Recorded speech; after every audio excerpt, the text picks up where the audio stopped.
Hey, so let's talk core engagement. It's a common question that I get as a trainer, and it's a common thing that I have to coach. And it honestly takes time and awareness and just being present in your workout to figure it out. So I thought we'd go through like a couple of tips and different exercises that I use to help improve that. And also it's something that I've had to do postpartum because that core was not there, and that was probably the trippiest feeling.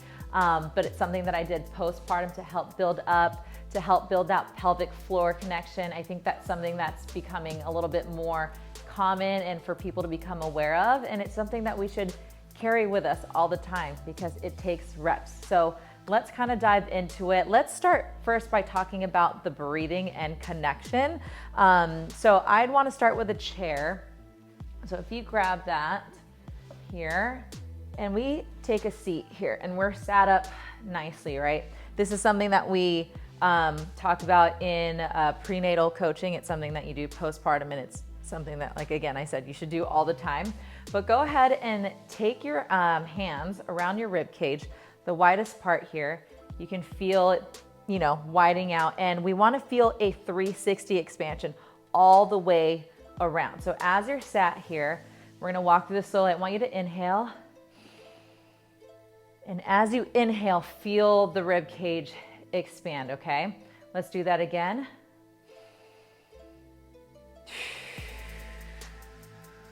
Okay, first part, I'm breaking it down. Next part, okay? Now, when you're doing it, I want you to be mindful that as we're trying to expand, right, because this is new feeling, I don't want those shoulders to come up towards those ears. You want it to stay down and controlled. So we're bringing all the attention to the area here. So one more time, inhale and expand 360. And exhale. So as you exhale, you are drawing that belly button into spine. And one of the cues that you're gonna hear a lot in my workouts that I've switched a lot and I try to throw in is, before I'd say a lot, engage your core, which I still will do. But I say blow out your birthday candles, because if you think about it, someone says blow out your birthday candles, do it right now. Do you notice that core engagement? Do it again. That's getting into the deep core. So we're gonna combine those two. We're gonna expand out to the 360. And then as we exhale, we're gonna blow out, and you're gonna feel that belly button come into spine and deep core engage. Here we go. Let's do a couple. Inhale.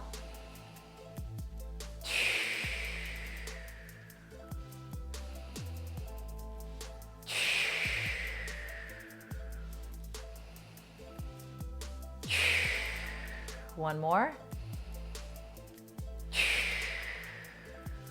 Okay, great. That's the first part of getting the core to engage. Now we're gonna do this 360 breathing, 2-part exhale. And so what it's gonna be is, when you exhale, it's gonna be a quick into long, short into long. Try it with me, inhale.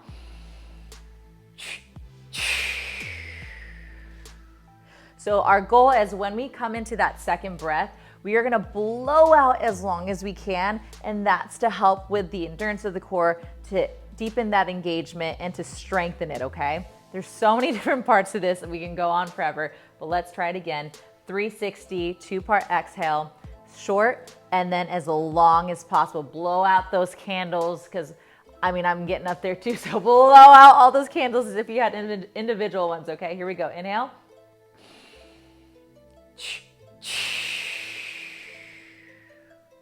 As you do that, you should be able to feel your core contracting. I hope you're feeling that. One more time. So good. Okay, now the next part of that, if you want to dive in deeper, is connecting the pelvic floor, which it's like, what the heck is that and how do I feel that? So let's talk through this, okay? If you work through audio and then practicing it together. So let's just, we're gonna have to just break it down as best as possible. So for my ladies right here, what you're gonna feel is, as you inhale, I want you to think about that pelvic floor opening, okay? So as if you're, using the restroom kind of thing. As you exhale, you're gonna draw up and tighten. Imagine like a lever going down and up. So as you inhale, widen, exhale,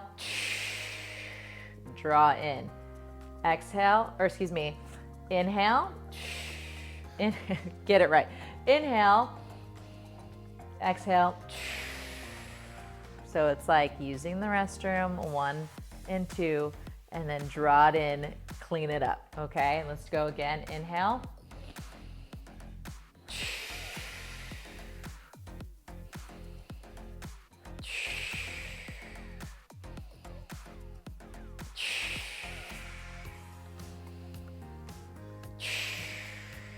Okay, multiple parts. So when we go through our routines though, you're not gonna be doing it to that tempo as slow and just like controlled like that. You're gonna kind of passively go through it, but you're gonna notice that better core engagement. But this is something that you should practice. You can do it for like 3 to 5 minutes a day, and that's gonna help just create that connection for you and to help you feel controlled during your movements.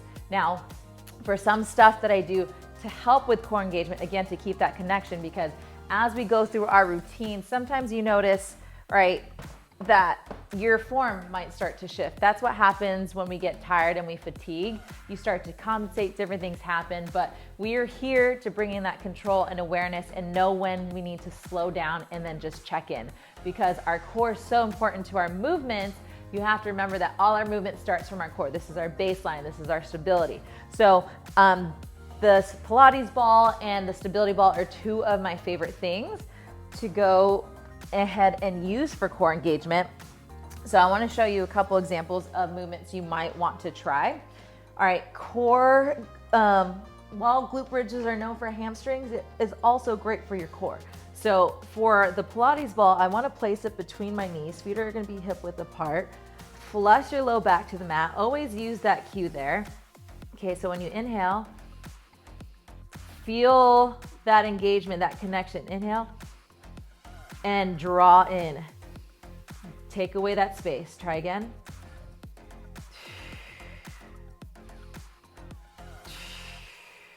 Okay, connecting those together, I want you to inhale. As you exhale, push up. And this is why it's so important to think about those parts together, because when you lift up and you're engaging that core by blowing out those birthday candles, drawing that belly button in, you're engaging that core and activating here, and you're avoiding overarching here, right? Because that's not what we want to do. That just takes away from the whole movement. So let's put that together again here. Break it down, inhale. Take away the space, exhale. Make it nice and loud.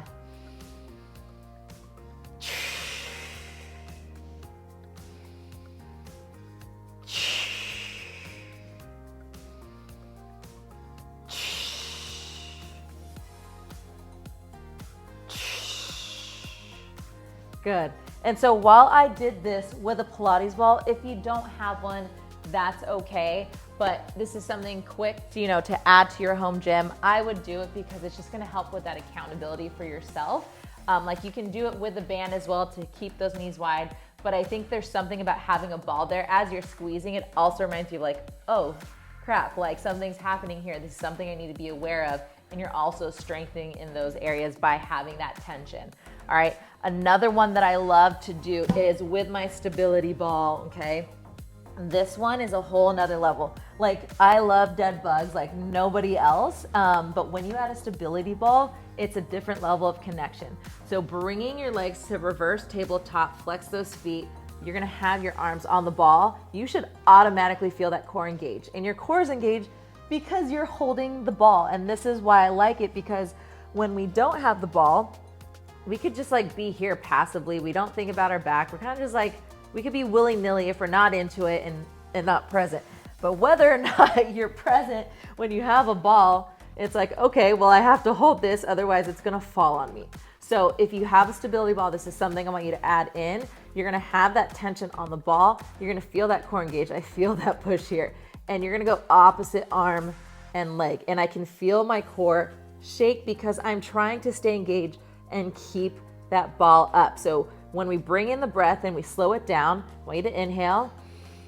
Exhale throughout the entire time, that long breath that we practice when you extend out. And practice if you can throughout the whole movement. As you extend and bring it back, you are exhaling. That's gonna deepen that core engagement. So let's try a couple here.